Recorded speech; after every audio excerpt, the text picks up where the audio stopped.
Up next on Inside ChampCar, it's championship weekend.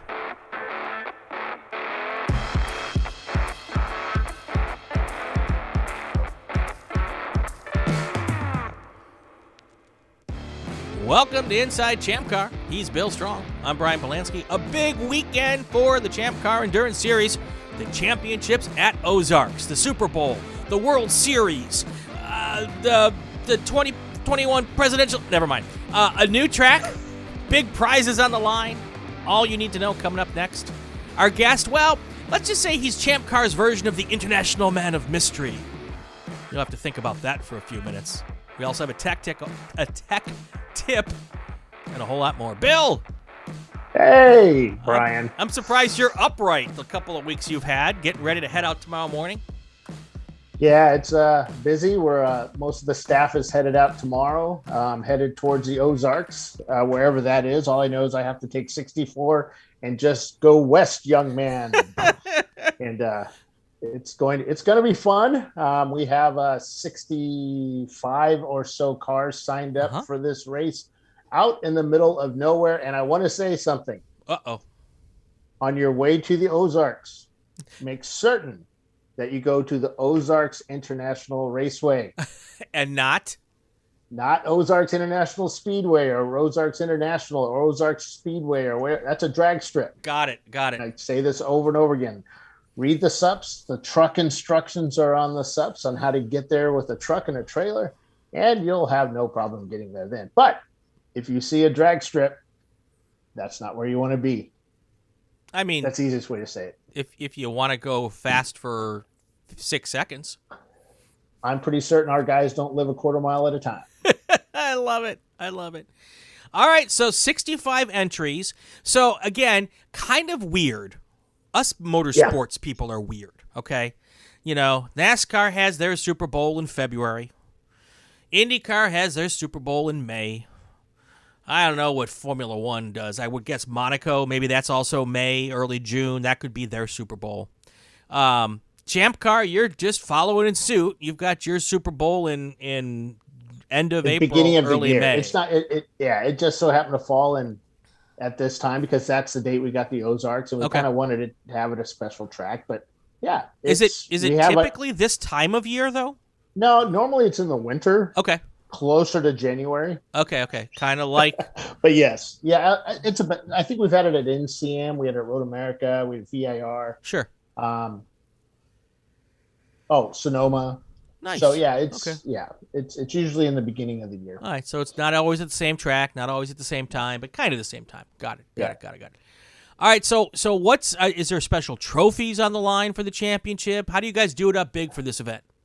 So the championship works like this. We work through points throughout the year. You take all your finishes and you take away all the crappy ones you did. You take the best two and points system and multiplication. And there's some Excel sheets involved. And I'm pretty certain Paulie does his hand, makes special effects sounds. Johnny Carson shows up as Swami. Yes. Nice. And boom, we have a list of contenders. Okay. And I believe it's like 6 or 7 of them are ranked number 1. And but in fact, our bank Racing's Honda is the de facto number 1 because they won so many races last year with that little Honda CRX. But lots of teams. I'm going to name them off. These are the teams that are. So go by fast. So real quick before you start that, so is this like a winner take all event or all the points? Yes. So it's not like points leading up to this and like one team's already clinched the championship. It's y'all show up and whoever wins is going to walk home with the big hardware, right? Yeah. We used to do it where we do that. Throughout the race we do the points depending on what finishing we were at, but that took a lot of math and it really hurt our heads. And even though we had some really smart people doing it, you shouldn't speak for the whole staff. It hurt your head. The rest of the staff had it all figured out just fine. I'm standing by directing. It was Paulie and Tiffany and Doc that were doing the math. Doc can't even defend himself anymore, man. No. I'm here to stick up for Doc. Yeah, but they did. So we did the basically it's a shootout, man.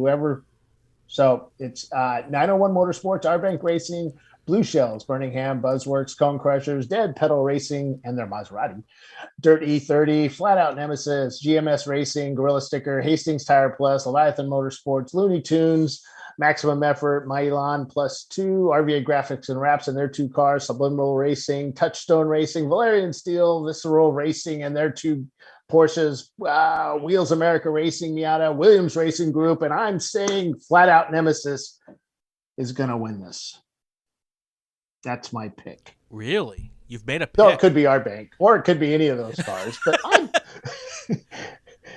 if that Miata, it's a NC.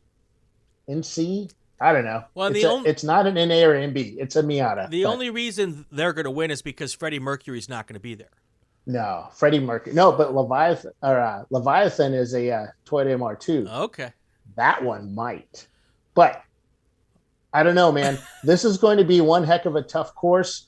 It twists and turns. We got a phone call from the folks at NASA. I'm pretty certain it was a racing organization, not the other one, but they let us know that this is a pretty hairy track, and that it's you need to respect the track. And they gave us a little pointers on the management side of it, and that's one of the reasons. Well, we had already planned on doing a test day before the event so these guys can get used to it. Get all your drivers in there, at least get them a half hour in the car, because it's going to take that long to learn it. It's tough. So I'm sitting here right now as we're speaking, watching a lap of Ozarks in a Mazda MX-5 Cup car, and I've got motion sickness just watching this. It's up and down. It's like, you know how Sebring has the most elevation change of any track in the world? You mean the least? No, it has the most because you're bouncing. Okay, fair enough. All right, I got you now. This one has the most because you're just it's insane amount of elevation change. This makes Road America look like a flat track. Oh yeah, very it's much crazy. So yeah, and it's, to me, it reminds. So there's another track out there called darn it, hold on. It's up in Canada. Mosport? Troy Vauvet? No, keep going. Montreal? I'm trying to. It is called. I don't know very many. Calabogie. Oh yes, okay, I've heard of that. I've never been there. Yes, Calabogie is like this, where it's like every turn looks the same because the trees are the same, the corners are the same, except there's just little bitty tiny discrepancies, and you have to figure those out and say, "Oh, I'm at turn 6 now," and once you sometimes you can get lost. It's like that, except this one has the up and down part. And so you've got so much to learn. And here's what I don't see on this. Oh, I see some cones. There's not a whole lot of like reference points for when to shift, when to turn in, when to hit your brakes. Wait. I know you're from the sprint, the sprint racing stuff. Right. The first stint in ChampCar, all those cones are on pit lane. Okay. So don't bring up cones because they're stuck in somebody's grill. They're in the paddock. They're off in a field somewhere. They're gone. They're gone. You just discount cones. They're good. They're there to start the race, but they're not there to finish. The point I was trying to make is that there aren't a whole lot of reference points for like, where should I hit my brakes? Where should I turn in? So you're going to have to figure that out, find your own reference points, and then of course they'll be gone the next time you come by. So this is going to be a challenge. Moved. Exactly. Or moved. Yeah. Exactly. That rock that you were focused on that had found its way onto the course is no longer there, or it's been moved 5 feet, and now you're braking 5 feet further than you should. So all right, I'm looking forward to watching this one. That's going to be fun. Yeah, this one's going to be pretty good. Hopefully, the USAC folks that were working there last weekend with the Porsche guys, we had they helped us out a little bit with some pre-running of some cellular stuff. So it looks like we should have enough oomph to do a live feed, hopefully. Nice. So yeah, if not, it's just going to be this huge failure that is a lot of flames and yelling and screaming because nothing's working. But That's all right. We'll get it. It's all We right. also have the board of directors meeting too. Prior to that, Okay. that starts at 5 p.m. Eastern time. Was the last number I was given. The board of directors seems to be wanting to do it later. Unfortunately, our contract gives us certain times, Right. and the board's not actually involved with that side of it. So my boss, who's the race director, says 5 o'clock. So as far as I know, it's going to be at 5, but just stay tuned. If it changes, we'll let you guys know. All right. So this is an 8+8. So Yep. is it like a Parc Ferme in the middle? Yeah. Parc Ferme spelled weirdly. Yes. Pronounced weirdly, but yes, it's once that checkered flag falls, or I think it's a black flag that they'll pull. No, it is a checkered flag. Sorry. Checkered flag falls. Okay. I don't think it is a Parc Ferme. All right. No, I don't think it is a Parc Ferme. Sorry, I got that mixed up with one we did last week. Got it. It is a. So it's 2 separate races. Yep. Got it. And Okay. you combine your finishes. Okay. And boom. How do they combine the finishes? Well, if you finish first and you finish first the next day, that's 2 points. And Okay. yeah. So there's points for the 2 races. Yeah. But it's not the season points. It's just points. It's winner takes all. And remember, we don't do the, here's a ribbon and a trophy for 16th place. Right. This is endurance racing. This is the top dog. Nice. So nice. Can you tell me which one gives trophies for 16th place? Because that's the race I want to show up at. We're not really allowed to talk disparagingly about our competitors. That's okay. I really was. I will, joking. though. I will. I really was joking. Cool. What else do we need to know now? There's some interesting adult beverage rules. We need to make sure everybody knows about those, right? Yeah, I don't really. Yeah, it's no drinking for an hour after the green flag, or the not green flag, checkered flag drops. Yeah, you start drinking 2 hours after the green flag drops. Yeah, or 10 hours or 9 hours. 9 hours. Yeah, got it. Okay. So, but yeah, there will be food there. A food truck will be there during the day. There was questions about that. Thursday night, you can drop your trailer. You can't camp overnight because our contract doesn't start until Friday. Okay. But they're allowing us for you to drop your trailers off. So if you're on their way to the track right now, which you most certainly are, don't plan on camping inside the track because they're not going to let you. Got it. Got it. Anything else we need to know? I hope it doesn't rain. Okay. No, I don't know. Have we looked at the forecast for? Yeah, I kind of did. It looked like it was going to be hot. Okay. No pants, or sorry, no pants. Yeah, no pants on pit, no shorts on pit lane. You do need to wear pants. Just please wear something on pit lane. Yes, yeah. Sorry, today was spent the final loading of my truck, which is I'm going from my home to Ozarks, and then from Ozarks to Oklahoma for 2 weeks. So I have to wait for that race, the next race. Instead of coming all the way home, it was just cheaper for us to for us to just. And I'm taking a lot of the equipment for that race. So yeah, it's going to be 3 weeks on the road, and for our Hallett race, which is coming up after that, and after the Ozarks, and it's we continue racing even after the championship. There you go, and you start working your way towards the next season, right? Yep. Yeah, because it's January. Sorry, our first race at Road Atlanta started the point system up for next year's race, which I believe might be at Indianapolis, but I don't know sure. It's not official yet. So don't tell anybody I said that, especially my boss. Okay. I don't think he listens to this, so we're cool. Okay. So it does. If he did, we'd be off the air by now. Wait, I got a call coming in right now. Just kidding. Bill, HR on line 2. Yeah, that's Monday morning. Exactly. We're all right. Exactly. So the forecast, of course, we're recording on Tuesday. So there's a chance of, it looks like a good chance of rain on Friday. Mm-hmm. That's okay. An okay chance of rain on Saturday. Wow, that's not good. But and Sunday looks just absolutely fantastic. 73 degrees and sunny. Yeah, of course. I packed all bikinis, and now I had to repack my truck with all the cold weather gear. I knew it. Well, the reason it's going to be cold and wet is because no one wants to see you in a bikini. No, well, mankini. In a mankini. Speedos. That's even worse. Oh. You know what? The Borat thing. Here's how we get out of this gracefully.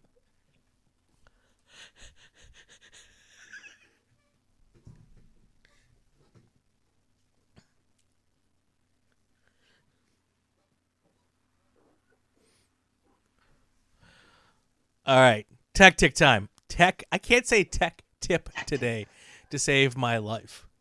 It's all right. All right. Computers. How do we use them? What's a good way to use computers at the racetrack, Bill? Well, today I spent reformatting mine because, Windows. But at the track, it's always, there's we see a lot of folks on pit lane. They've got computers, they've got monitors, they've got tablets, and they're watching their telemetry. And I said that to you earlier, and you said telemetry in amateur endurance racing. Yes, there's quite a business involved with selling gear that sends all your live information back to the pit lane. You can watch for money shifting, the guy being tough on the car, combine that with live in-car video, and you've got yourself something that Formula One is just getting, to the world over the last 10 years. And you're seeing it amateur racing now. So, and these teams have a whole, people back at the shop, 25 engineers monitoring the telemetry that's being sent back to the shop in Tucson or in Tupelo. It's usually the wife or the girlfriend or the better half back at the shop saying, "What the hell are you sending me this shit for?" The better three-quarters. Sorry. Bleep. So what are you sending me this stuff for? Leave me alone. Let me, No, it's just watching it on pit lane. A lot of teams think they have to have it. Most teams don't. Right. It's, because it's just information overload, and just go out there and have fun. But if you're out there with your laptop, I wouldn't take the latest, greatest stuff out there. It's one of those things that if it's gonna rain, it's gonna overheat. There's just a lot going on. And you don't want to ruin your best laptop or such, or tablet. But a tablet's usually the best thing to take. Sure. If you are taking monitors so the team can all watch, make certain that you get some sort of sunshade on them. They can too overheat from from the outside, or even it could be too cold for them too. So be prepared for all weather. Be prepared to pull it off. I see a lot of guys zip tie. They've got these things roped up and hanging from their easy ups and that, and it starts raining or the wind blowing and things start falling around. So make sure you can pull it off and get it safely out of harm's way quickly. Yep. But yeah, there's a lot of stuff that you can do, with a laptop on pit lane. Keep a record of, keep an Excel sheet or some sort of a Google spreadsheet of all your tire temps, all your tire pressures, the weather conditions. That goes back to one we talked about earlier this year with, just keeping track of how, what's going on in the race. It's just much easier to have it on one computer, or at least online in a Google Docs folder that you can go back to. So, all right. Sounds like that was a pretty lame tech tip. We'll have something better later. This was we planned the tech tip for weeks ahead of time, so, that's sometimes what you get when you plan that far out. We can be lame too. And, yeah. Anything else we need to talk about before we head to break? Because we've got an award-winning journalist. I feel. I don't know that you and I feel pressured. I don't know that you and I are worthy to be conducting this next segment. To be honest with you, I worry about my job all the time. Yeah. And then we get this guy on there, and it just puts an absolute. It says something though about our willingness to put ourselves out there when we bring someone of this quality onto the show. Yeah, and heck, we had Bob Varsha on the ChampCar Live show, and that just seemed like that's just Bob Varsha. I know, this is big. This is big. So this is big. So. We're gonna do that when we come back. You're not gonna want to miss this, folks. It is it's a good one. We'll have that for you, and with you when we come back. This is Inside ChampCar on the Racing Wire Podcast Network. Every race weekend, you don't know what's going to happen. But with ChampCar.live, all the action comes right into your living room. The ChampCar Endurance Series is North America's home to real competitive endurance road racing. And ChampCar.live brings you live, full race coverage with in-car, trackside cameras, interviews, and expert commentary. And ChampCar.live brings you live, full race coverage with in-car and trackside cameras, interviews, and expert commentary. Check out ChampCar.live on the web, subscribe, and ring the bell so as not to miss a single minute of the action. It's fun, free, informative, and it's just a click away. ChampCar.live. Come check us out. We bring you a front row seat, but you'll only need the edge. Welcome back to Inside ChampCar. Our guest this week is a reporter who roams the tracks of Florida. He's very much the Mike Wallace or maybe even the Walter Cronkite of the paddock. You know him. You may or may not love him. Kip Sebring is here with us today from Turn 9 News. Kip, how are you? All the party, all the racing. This is Kip Sebring here. Turn 9 News. Turn 9 News. I love it. I love it. I love it. Thank you for joining us. It's a pleasure to have a journalist of your quality and esteem on the show. You've definitely raised the quality of the Inside ChampCar podcast by joining us today. Thank you so much. So last time I saw you, you were at the ChampCar event at Daytona, giving us up to the minute coverage. Tell us a little bit about your experience at that event. Oh, Daytona was fantastic. I mean, we've seen these cars, Champ Cars, at Palm Beach and at Sebring. And once you see these Champ Cars at Daytona on those banks, you can see it's almost like an LMP1 car. It's unbelievable that this variety of average cars is going on the banks of Daytona. Unbelievable. We had such a good time there. Ain't that the truth? Ain't that the truth? And you look like you're the kind of guy who has a good time just about everywhere he goes. Well, we do. We try to have a good time everywhere we go. So, and as far as filming and the noise and everything, it can be a little bit of frustration there trying to, make a video, but we just keep having fun with it. And everyone just loves talking to Kip Sebring, and we just get down with everybody and everyone gets down with us. We just have a good old time throughout the day, no matter what's going on. Okay. So Kip Sebring, clearly not your real name. How did the idea, or maybe it is, I mean, don't get me, am I wrong? How did Kip Sebring start showing up at the racetrack and doing stuff? Well, my real name is Clayton Birch, and we've had a large party at the 12 Hours of Sebring for years. And if you've ever been to the 12 Hours of Sebring, the party is pretty serious. It's a party that just happens to have a race going on around it, right? I believe the saying goes, we went to a party and a race broke out. There you go. So each one of the camps and the parties, we all try to outdo each other. There is a little bit of a friendly rivalry, so to speak, with everybody. And we were always trying to get more people to come to our party. And there was a newscaster, Justin Bell. I believe his name comes from Fox Sports. But he would always be going to turn 10. He'd show up on the golf cart at turn 10, turn right around on the golf cart, go right back to the starting grid. And we were like, why doesn't he ever come here?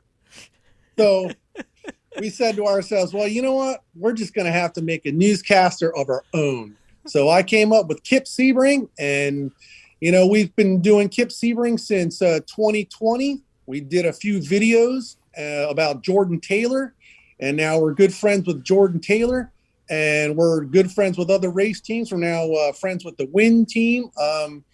Quite a few other teams, especially with ChampCar. ChampCar seemed to have really loved us.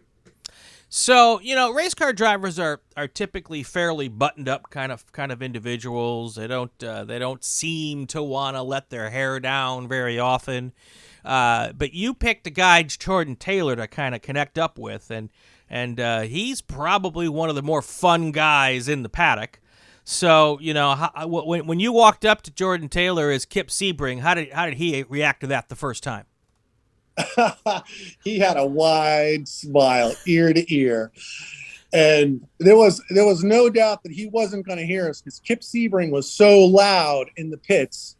He was yelling over the race cars, and you had to see Kip Sebring. There was no way you were not going to see Kip Sebring. So go ahead. Well, in 2019, we had a really large party, and Jordan Taylor ended up walking through the crowd through Green Park, came to our party. And at our party, we have lots of different games for everyone to play. And we have a wheel of bad decisions. Oh, boy. We have Tether Dome. Anyway, he spun the wheel of bad decisions, ended up hitting Tether Dome. And Tether Dome is our drunken tetherball game.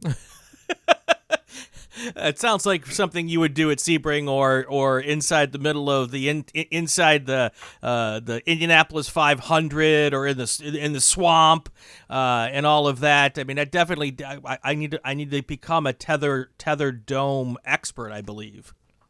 Well, Tether Dome is short for big embarrassment. Oh, very good. I'm right there where that happened. Big embarrassment is kind of my middle name, so. Very good. Now, then you went to the 24 Hours of Lemons. We don't talk about those guys very much, but that's cool. Mm-hmm. And now you're hanging out with the ChampCar crowd. How are the folks there? Bill, how are the ChampCar teams accepting or dealing with Mr. Sebring here? Oh, they're loving Mr. Sebring. It's sort of, especially he puts his videos up at least daily. It seems like they're coming up all the time, and they're wanting to be involved with him and see themselves, of course, on YouTube. And he's funny as hell too. So yeah, that helps. Thanks so much. Absolutely. So then you went to the 24 Hours of Daytona as well. Mm-hmm.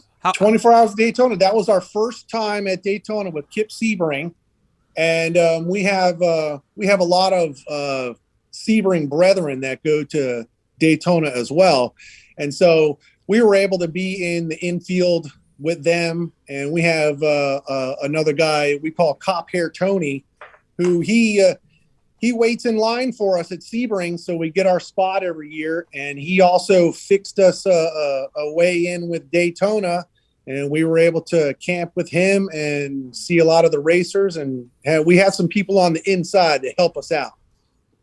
So the inspiration for Kip Sebring, I'm sure, is an amalgamation of Bill Strong and Brian Bielanski, right? Absolutely. Plus a mustache. Yeah, well, I'm working on that, and yeah, I have that. Yeah, I know, but it's just a lot more energy because by the time I walk down to pit lane, I'm out of it. By the time we're walking down pit lane, people are just whispering and pointing and commenting on us. And usually when we're down there right before it starts, there's half the people have the game face on and half the people have a big wide smile on, just wanting to speak to us. We love it. Tell me about your microphone. The microphone is actually a joke. It's a dummy microphone. It's actually a PVC pipe with a massage ball from a massage gun right on the top of it, duct tape on the inside. As a matter of fact, we got called out on it by the modal BMW team at Daytona, who said, "This is not a microphone. This is just a massage gun." Oh, that's funny. But everyone seems to talk right into the microphone, whether it works or not. But it's a nice prop to get everybody's attention. Now, I've been interviewing on pit lane for, I don't know, 5 or 6 years now. Do people try to grab the microphone from you? Occasionally they do. And then when they figure out it's not a real microphone, then, all the thunder is lost. All right, so tell us about your best interview so far. What's been your most fun interview to date? The best interview, I have to say some of the best interviews are ChampCar. A lot of the ChampCar guys, they really endure this spotlight of this, semi-crappy car that they have, and they just want to show it off. And these teams just, what other sport can you get out there and get yourself an accessible, regular guy's car, put some safety equipment in it, get some gas money, get some beer money, go out and race on historic tracks. It's a win-win, even if you lose. We love ChampCar. Now, one of the things that I've told our staff, the board, just anybody that asks, this is their Indy 500. A lot of these guys, this is the biggest thing they'll ever do in their life. And when you walk up to them with that microphone, it's like, oh my God, this is me. This is what I used to watch on the Wide World of Sports or ESPN, and I'm on that end now, and they find that really exciting. And I think that's what makes it really fun. And not only are we interviewing them like they would be on TV, but they're out there racing on these tracks that they watched as kids or as grown-ups. And seeing them on the different tracks, Sebring has its own style. It has its own difficulties. Daytona as well.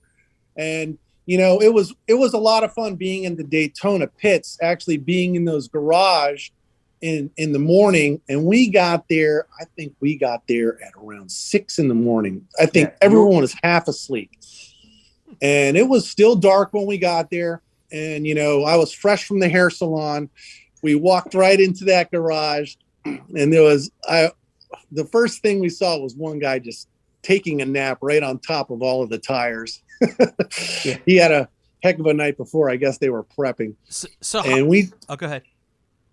So we just walked around and, wiped the sleep out of everybody's eyes, and they just got pumped up for that race in the morning. It was just like they opened up the garage door, they saw Kip Sebring, and it was on. So how much VO5 does it take to prepare that quaff before you get to the racetrack? I am just so envious of the Kip Sebring quaff. What is it? Do you have like a stylist that follows you around? How do you keep that thing going? It's a team effort. Okay, it really is. It's a team effort. Now, there's hair drying. There is lots of blowing. There's brushing. In the truck, when we leave, I have a box, and I call it the Kit Sebring. It's got everything that Kip Sebring needs to be Kip Sebring. Nice. Microphone, glasses, wig. For those young people out there, VO5 is product. Yes. Right? Yeah, okay. Yes. But it's a particular generation of product. Yeah. So, very, very cool. Very, very cool. Well, there was also the dry look. Because he has more of the dry look. Yeah, that's true. And I forget who did that one, Menon or something. Yeah. Very good. Very good. So can Kip Sebring tell us what it's like to be at Daytona as the sun comes up on Saturday morning, after, been there all night long? Can Kip Sebring give us his impression or his thoughts on what it's like when the sun comes up at Daytona? Oh, it's epic. It's wonderful. And that was one of the mornings where we were super tired. We had got into Daytona at around 11:30 that night. And we tried to sleep in the hotel, but as soon as you get off the road, you couldn't sleep. And so we maybe got 5 hours of sleep. We woke up at 5, went over to 7-Eleven, choked down a coffee, and hit the track. And once we were in there, it was dark and the sun started coming up. And, when you see the banks of Daytona and those bleachers and everything with that beautiful orange light of the sun coming up, it's just epic. It's heaven on earth, morning, noon, and night, all race. We love that. All right. Where else? Oh, go ahead. What do you do when it starts raining with your hair? Well, I just kind of make the best of it. Depending on the weather. Yes, depending on the weather, you'll see the hair, change shape, change form, get a little bristly, get a little shiny, get a little dull. What I'm here to say, it has all been the same wig every time, but each video it looks different. We've been asked, how many wigs do we have? So far, we just have one. It smells kind of funny, but we're still going with it. Where do we see Kip Sebring? Which racetrack do we see Kip Sebring at next? Kip Sebring will be at Sebring next for the next ChampCar race. And then we're going to be the Fanatec race is going to be in Sebring. And then we're going to try to make Petit Le Mans up in Atlanta this year. Cool. That was one of my home tracks when I was living in Atlanta. You will love the Petit Le Mans. Yeah, because not only do you have one pit lane at Petit Le Mans, you have 2 pit lanes. So you have the pro and the club lane. So you have a lot of targets you could hit there. Well, we're looking forward to that, and it's kind of a sneak in and see what we can do kind of situation at most tracks. And so far, no one has said anything to us. So we're going to keep on going until someone says stop, and then we're just going to keep on going. There you go. There you go. All right. So how do people find Kip Sebring? Where what's the YouTube digits? What's the 411 on the Kip Sebring channels? We are Kip Sebring on Facebook, Instagram, and we are also on YouTube and TikTok. And we do videos for all 4 of them. I got to tell you, I do birthday parties. That's in the near future, yes. There you go. There you go. I went on. Go ahead. What's that thing you get on? It's a website where you can go to and famous people will say stuff to you. What's that? Oh, is it called? Cameo? Is that what it Cameo. You have a Cameo page? You got to get yourself a Cameo page. Oh, I haven't even heard of that. That's, I guess, going to be my next new thing. There you go. That'll fund your projects, your racing schedule going forward. So the last thing I completely forgot what I was going to say. I hate when that happens. You got me so flabbergasted. I mean, I'm sitting here with the Kip Sebring. I lost complete control of all of my interview skills. Kip Sebring here. You better remember. So I guess what we need to do to wrap this thing up is Kip Sebring needs to interview us for a couple of minutes here. So this is your platform. Give it to us here. Fantastic. This is Kip Sebring here. All the party, all the racing. We're here with Bill Strong and Brian Bielanski. But live, was it ChampCar Live? I think I messed that one up. ChampCar Live, something like that. One of those things. ChampCar Live. So, Bill, are you actually strong? Yes. I only see. I can strong smell like that. ox. Strong like ox. Brian, you got a nice voice. Well, that's good to hear. Sounds like you need to work out. I've got a voice for working out and a working out for having a voice. Maybe do a few, rounds on the Stairmaster. There you go. Get you going. Absolutely. All right, folks, go on a Kip Sebring YouTube rabbit hole. I did one a week or two ago before I told Bill we had to. I had a nice glass of an adult beverage. I believe that Kip is most best taken in with a little edge taken off, and I could not stop clicking on the next video and the next video and the next video. So, thank you, Kip, for being with us. Yeah, thanks. We'll check back in with you down the road, I'm sure, and keep doing your thing. Hey, I might put you on pit lane with a real microphone. How's that? Oh, well, let's do that. I'm game. That'd be awesome. Thank you so much for having me on. We love ChampCar. We'll be back, and we'll see you in the future. All right. Thanks, man. When we come back, we're going to wrap this thing up. We've got one more segment before we head home. We're going to talk for a few more minutes about the championships coming up at Ozarks. We'll do that when we come back on the ChampCar, on Inside ChampCar. See, Kip's got me so flustered I forgot the name of the show. I don't even know the name of the show anymore. Inside ChampCar. He's Bill Strong. I'm Brian Bielanski. We'll be right back.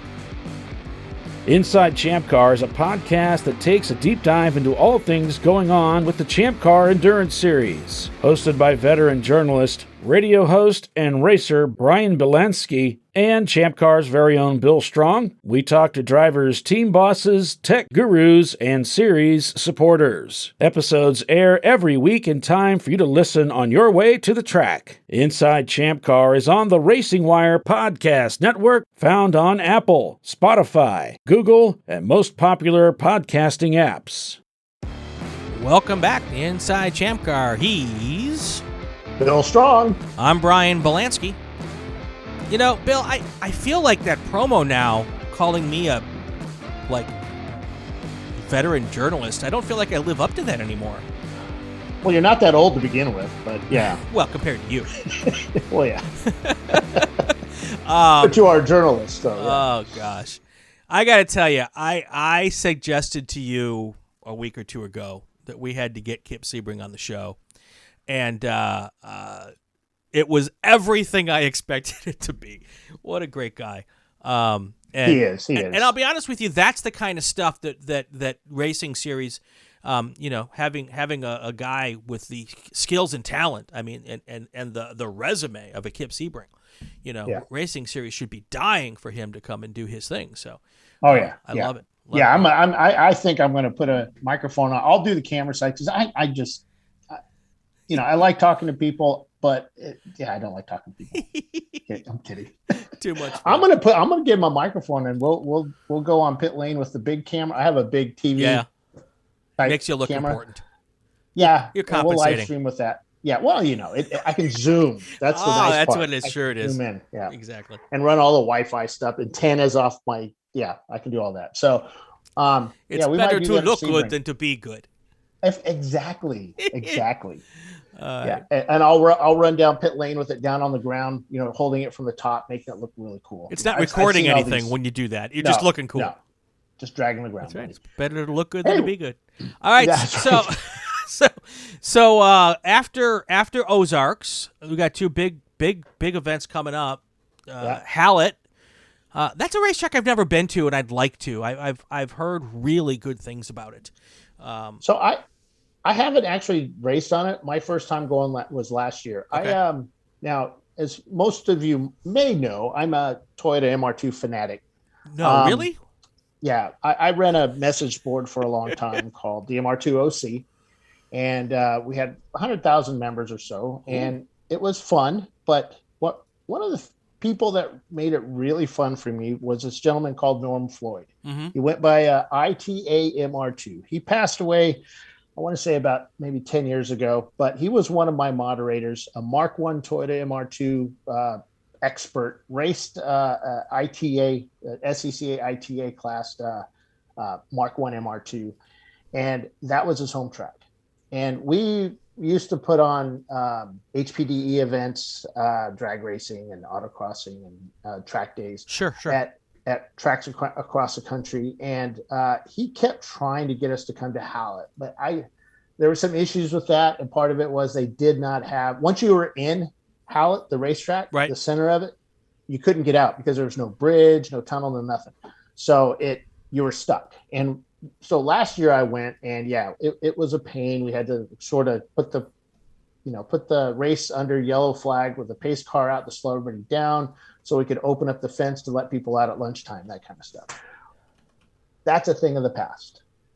Over the winter, they have dug themselves a tunnel. They got one of them boring machines. Nice. And I think, or they just got a bunch of guys out there with shovels. I would have thought that'd be an exciting machine. Doesn't matter. No. They've got a tunnel. You can now go and, come and go as you please when you want. So that's pretty awesome. And I'm pretty certain it'll be done by the time we get there. If not, I'm going to be out there painting yellow lines on the ground so you guys know where to go. Cool. But we're at Hallett. Where's Hallett? Tulsa, Oklahoma, west of Tulsa. Right. And it's a really cool track. I shot at it last year. I'm going to try I have my gear in my truck. Don't tell anybody, but I'm going to try and sneak a ride in a Ford Mustang either on the test day or during the race. I don't know yet. They may not even know yet. So sure. And when I say Ford Mustang, I mean a real Mustang, like a '60s Mustang, or maybe that blue 70. I don't know. One of the Mustangs. So I'm going to try and sneak a ride in. Back in the day, I used to, Blackhawk Farms was one of my home tracks. That's up in it's I guess technically South Beloit, Illinois. It's just on the other side of the border from Wisconsin and Illinois, just off of I-90. And I think we've actually raced there before. Yeah, and they had when I was going there, you could only get across the track between sessions, which of course when you're sprint racing, it's not a big deal. Every 25 minutes to stop racing and you can let people go through. But I never even thought of the issues that come with an endurance race, that you can't really get folks across the track easily during an endurance race. Or the guy that has your part that broke on your car 30 minutes ago because you had somebody sitting out there waiting. Okay, go get the muffler. It's at AutoZone. They're waiting. I paid for it. They're waiting to hand it to you in the parking lot. And then you got to haul butt back. And then if you could toss that box over the track. I'm kidding. You don't do that. But, you just had to wait for it to. Had to do your best Olympic shot put impersonation. I was waiting. I was actually waiting for people to have drones. That would be awesome. But we banned drones, so who knows? But hey, we go to Hallett, and then you I get to come home for a day or two, all right, and then head back north to the Salen's Champ Yard Dog at the Glen. Nice. And that's Watkins Glen International. And that's always fun. We have like 2,000 cars registered for that one. Of course, just like Daytona, Tech is going to take 3 or 4 days. I'm kidding. I'm kidding. And I'm kidding. ChampCar has been really discussing, I know our board has, but most importantly, the operations side has been discussing how we can get through Tech better, which isn't much quicker if, the big thing is that teams, and not just the guys that are listening to the show, not just the guys that follow, that actually read the BCCR, but everybody have their paperwork filled out, have all their forms done, have all their welds done on the car, make sure you have the right dates on your belts and your nets, and you have collars on your seat belts, and you have just everything done, a muffler system, the proper stickers on your car, everything. It's just not about showing up there, collecting your driver's fees and going racing. It's about making your car safe and getting through Tech. Right. And the more you have this stuff done, the quicker you're going to get through Tech, which is going to make the line shorter or move faster. Right. It's when we're there trying to figure out what you've done with your paperwork because you didn't do it correctly or whatever, then that's kind of what slows things up.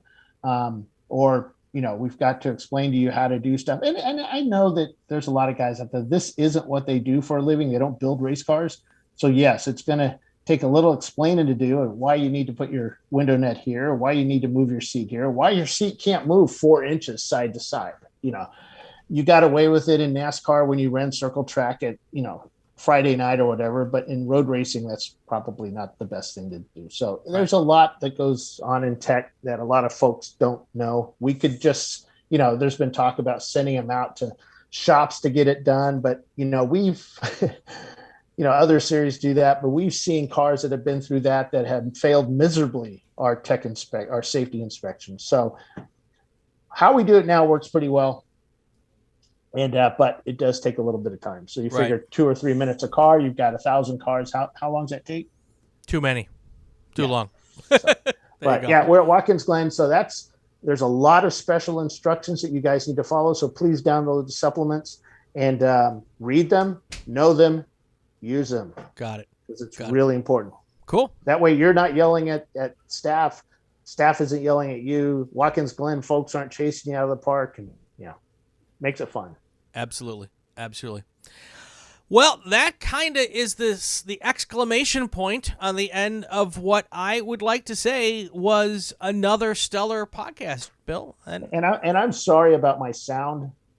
I've packed everything in the truck and realized I'd packed everything in the truck, so I'm having to wing it with subpar stuff. Sounds fine. Oh, okay. So I'm going to use this all the time then. Yeah, there you go. Make stuff easy, that's our goal here. So it is. All right. So next week we're going to recap the national championship. We will, if all goes well, have the national championship team, or at least somebody from that team, on the show with us as our guest. I can't wait. I look forward to watching some of that race next weekend. Those races next week, or this weekend. Yep. I'm getting folks emailing me saying, "Hey, you should talk to this guy. You guys should talk to these guys." One of them, which I completely forgot about. Ooh. You ever heard of this guy named Steve Nichols? No, never heard of him. Yeah, I'm gonna try and get him on. Nice, that'll be great. So cool. All right, he races in ChampCar, by the way. He does. I'm gonna keep interrupting you until you. I'm just going to start. That's going to do it for another great episode of Inside ChampCar, if I don't say so myself. If you like what you heard, subscribe to the podcast. You won't miss any episodes. Also, share it on your social media channels. You can comment on the ChampCar Facebook page. If it's not a good comment, it's Bill Strong's Facebook page. We have a new episode every week. He's Bill Strong. I'm Brian Bielanski. You're listening to the Racing Wire podcast network.